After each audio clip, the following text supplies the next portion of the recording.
Assalamualaikum warahmatullahi wabarakatuh. Kembali lagi dengan kami di Kreator Amatir. Kali ini kami akan membacakan sebuah cerita berjudul Bayangan Darah. Sebelum ke ceritanya, kami mohon dukungannya kepada teman-teman semua untuk membantu mendukung channel ini dengan cara subscribe, like, komen, dan share ke media sosial teman-teman semua. Tidak berlama-lama lagi, langsung saja ke ceritanya. Di kamar Nina, semua tampak kembali normal.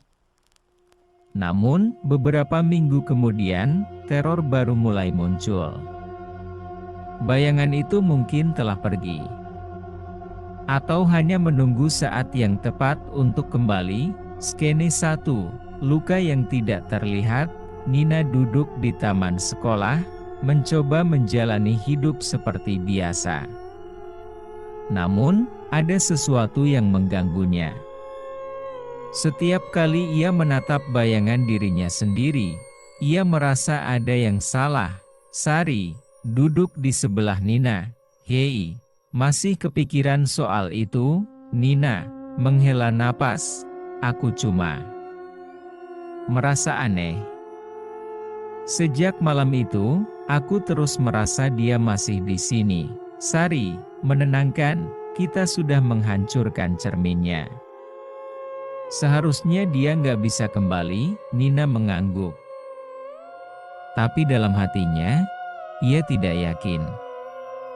Saat itu, ia melihat sesuatu di jendela kelas, pantulan bayangannya sendiri. Namun, ada yang salah. Bayangannya tersenyum, padahal ia tidak tersenyum. Nina terdiam, menelan ludah. Tidak, ia cepat-cepat mengalihkan pandangan, tapi jantungnya berdegup kencang. Mungkinkah bayangan itu belum benar-benar pergi?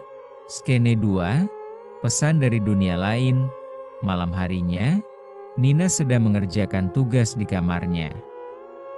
Ia merasa lelah dan memutuskan untuk ke kamar mandi untuk mencuci wajahnya.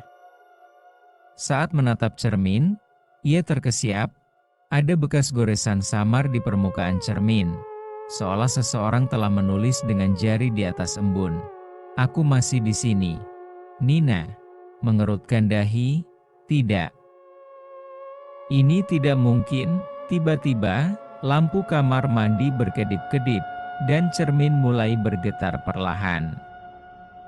Dalam sekejap, refleksi Nina berubah. Bukan lagi dirinya, tapi bayangan hitam dengan mata merah menyala.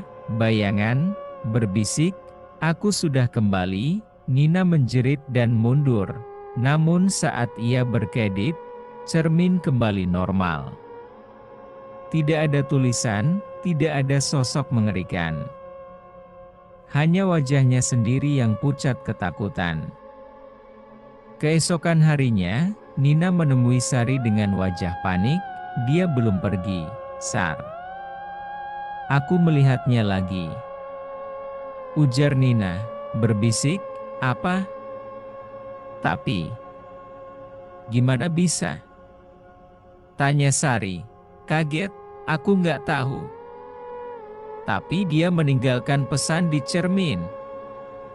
Jawab Nina, mungkin. Kita harus kembali ke tempat kejadian pertama. Ujar Sari, menggigit bibir. Maksudmu? Tanya Nina, rumah Liana. Jawab Sari, mereka saling berpandangan. Rumah Liana telah kosong selama bertahun-tahun sejak gadis itu menghilang. Tidak ada yang berani masuk ke sana. Tapi mungkin, disitulah jawaban berada. Di sisi lain, malam itu, Nina dan Sari memberanikan diri pergi ke rumah tua Liana. Rumah itu dipenuhi debu dan ditumbuhi ilalang di sekelilingnya. Mereka memasuki rumah dengan hati-hati, tempat ini masih utuh. Ujar Sari, berbisik. Mereka berjalan ke dalam, dan di sana, di salah satu ruangan, mereka menemukan sesuatu yang mengejutkan, sebuah cermin tua yang masih berdiri tegak. Cermin itu tampak mirip dengan yang ada di kamar Nina. Jangan bilang, "Ini cerminnya Liana?" tanya Nina, gemetar. Sari mendekati cermin dan menghapus debunya. Seketika, hawa dingin menyelimuti ruangan. "Nina, ada sesuatu di dalam cermin ini," ujar Sari, berbisik. Mereka melihat pantulan bayangan hitam di dalamnya, lebih besar, lebih menyeramkan. Dan kali ini, ia berbicara dengan suara lebih jelas, "Kalian seharusnya tidak kembali." Ucap bayangan, suara menggelegar. Tiba-tiba, seluruh ruangan bergetar, dan mereka merasa tertarik ke dalam cermin. Nina dan Sari terhisap ke dalam cermin misterius di rumah Liana. Mereka terjebak di dunia yang tidak mereka kenal, sebuah dimensi bayangan yang dihuni oleh sosok-sosok tanpa wajah. Di sana, mereka harus menemukan cara keluar sebelum menjadi bagian dari dunia kegelapan selamanya. Di sisi lain, Nina membuka matanya. Ia tidak lagi berada di rumah Liana. Cahaya remang-remang menyelimuti sekelilingnya, seperti senja yang tidak pernah berakhir. Udara terasa dingin dan berat. "Sari, kamu di mana?" tanya Nina, berbisik. Ia menoleh dan melihat Sari tergeletak tak jauh darinya. Nina bergegas menghampirinya dan mengguncang bahunya. "Sari, bangun!" ujar Nina. Sari terbatuk dan membuka matanya. Tanpa kebingungan, "Apa yang terjadi? Kita di mana?" tanya Sari. Terengah-engah, mereka melihat sekeliling. Tempat ini terlihat seperti rumah Liana, tapi semuanya berbeda. Warnanya pudar, benda-benda melayang, dan bayangan bergerak sendiri di dinding. "Aku rasa kita ada di dalam cermin," ujar Nina. "Ini dunia mereka," ujar Sari, gemetar. Di sisi lain, mereka berjalan menyusuri rumah yang kini tampak seperti labirin. Suara langkah kaki bergema, tapi mereka tahu itu bukan hanya langkah mereka sendiri. "Kita harus keluar dari sini sebelum terlambat," ujar Sari, berbisik. "Tapi bagaimana? Tidak ada pintu, tidak ada jalan keluar," tanya Nina. Tiba-tiba, mereka mendengar suara geraman dari ujung lorong. Bayangan-bayangan mulai bergerak, merayap di lantai dan dinding. Mereka membentuk sosok manusia, tetapi tanpa wajah. "Nina, kita harus lari," ujar Sari, berbisik. Sebelum mereka bisa bereaksi, salah satu bayangan melompat ke arah mereka. Nina dan Sari menjerit dan berlari sekuat tenaga. "Ini gila. Mereka semakin banyak," ujar Nina, napas tersengal. Saat berbelok ke sebuah ruangan, mereka mendapati sesuatu yang aneh. Sebuah cermin besar yang berbeda dari yang lain. Namun, di dalam cermin itu, mereka tidak melihat pantulan mereka sendiri, melainkan seseorang yang mereka kenal. "Liana?" tanya Sari. Terkejut, Liana berdiri di dalam cermin, wajahnya pucat dengan mata kosong. Ia mengangkat tangannya, seolah memberi isyarat kepada mereka. "Cepat, sebelum mereka datang," ujar Liana, berbisik. Nina dan Sari saling berpandangan, ragu untuk mendekat. "Apa kita bisa percaya padanya?" tanya Nina, berbisik. Tapi sebelum mereka bisa berpikir lebih jauh, bayangan-bayangan itu mulai masuk ke dalam ruangan, merangkak dengan cepat ke arah mereka. "Kita tidak punya pilihan," kata Sari. Tanpa berpikir lagi, mereka berlari ke arah cermin dan melompat masuk. Di sisi lain, mereka terjatuh ke sebuah tempat yang berbeda. Cahaya lebih terang, tapi tetap terasa suram. Liana berdiri di hadapan mereka, tampak lelah dan putus asa. Liana, kamu masih hidup? Tanya Nina, terengah. Aku sudah mati sejak lama. Tapi jiwaku terjebak di sini.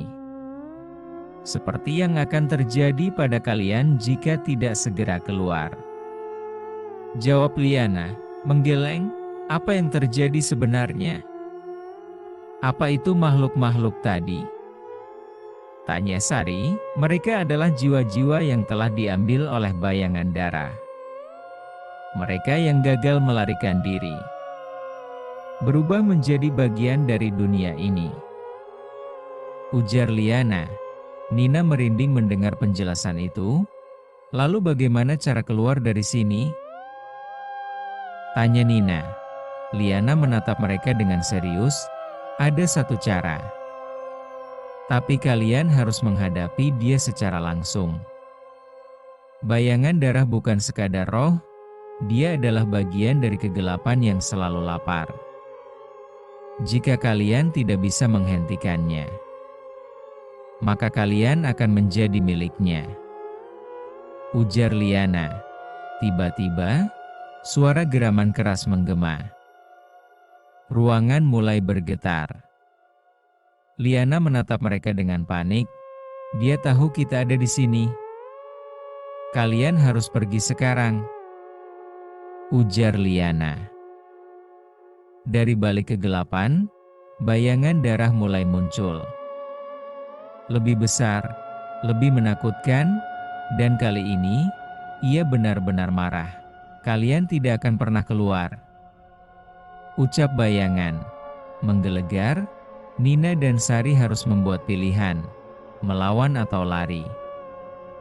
Tapi apakah mereka punya kesempatan untuk menang? Nina dan Sari akhirnya berhadapan langsung dengan bayangan darah di dalam dunia cermin. Dengan bantuan Liana, mereka harus menemukan cara untuk menghancurkan makhluk itu sebelum selamanya terperangkap di dimensi bayangan. Di sisi lain, Nina dan Sari berlari secepat mungkin, sementara bayangan darah mengejar mereka. Setiap langkahnya membuat lantai bergetar, dan bayangan hitam menjalar di dinding, mencoba menangkap mereka. Ini mustahil. Dia terlalu cepat, ujar Nina, terengah-engah. Kita nggak bisa terus lari. Harus ada cara lain, kata Sari. Liana muncul di samping mereka, berjalan mundur sambil menatap makhluk itu. Bayangan darah hanya bisa dihancurkan jika kita memutus sumber kekuatannya, ujar Liana. Sumber kekuatannya? Apa itu? Tanya Nina. Cermin asalnya, yang ada di dunia nyata, kata Liana. Sari tersadar, jadi kalau kita bisa kembali ke dunia nyata dan menghancurkan cermin itu, dia juga akan hancur. Tanya Sari. Benar. Tapi hanya satu dari kita yang bisa pergi, ujar Liana. Nina dan Sari terkejut. Apa maksudmu? Tanya Nina. Liana menatap mereka dengan mata sedih. Seseorang harus tetap di sini untuk menahan bayangan darah. Kalau tidak, dia akan ikut keluar, kata Liana. Nina dan Sari terdiam. Mereka saling berpandangan, tahu bahwa pilihan ini sangat berat. Tapi sebelum mereka bisa berbicara, Liana tersenyum lembut. Aku akan tinggal, ujar Liana. Tidak. Kamu juga harus keluar dari sini, kata Sari, terkejut. Aku sudah mati, Sari. Jiwaku sudah terlalu lama terjebak di sini. Tapi kalian masih bisa kembali, Ujar Liana. Nina menggigit bibirnya, menolak menerima kenyataan ini. Tapi di balik mereka, bayangan darah semakin mendekat, suaranya menggema seperti ribuan bisikan, tidak ada yang bisa pergi. Ujar bayangan, menyeringai.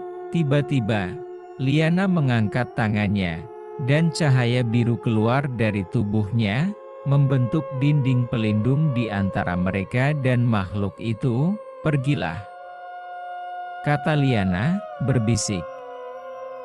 Sebuah cermin muncul di depan Nina dan Sari, bercahaya seperti portal. Tanpa membuang waktu, Sari menarik tangan Nina dan mereka melompat ke dalamnya. Di sisi lain, Nina dan Sari terjatuh ke lantai rumah Liana. Mereka kembali. Kita berhasil, ujar Sari, terengah-engah, namun mereka tahu ini belum selesai. Di depan mereka, cermin tempat mereka keluar masih utuh, dan bayangan mulai muncul di permukaannya. Liana, kata Nina.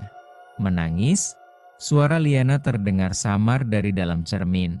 Hancurkan sekarang, sebelum dia kembali, ujar Liana. Tanpa ragu, Nina mengambil batu besar dari lantai dan mengayunkannya ke arah cermin dengan sekuat tenaga. Brak, cermin retak. Dan suara jeritan melengking terdengar.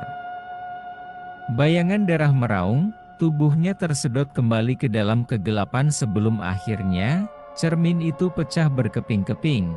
Semuanya hening. Beberapa hari kemudian, Nina dan Sari kembali ke sekolah.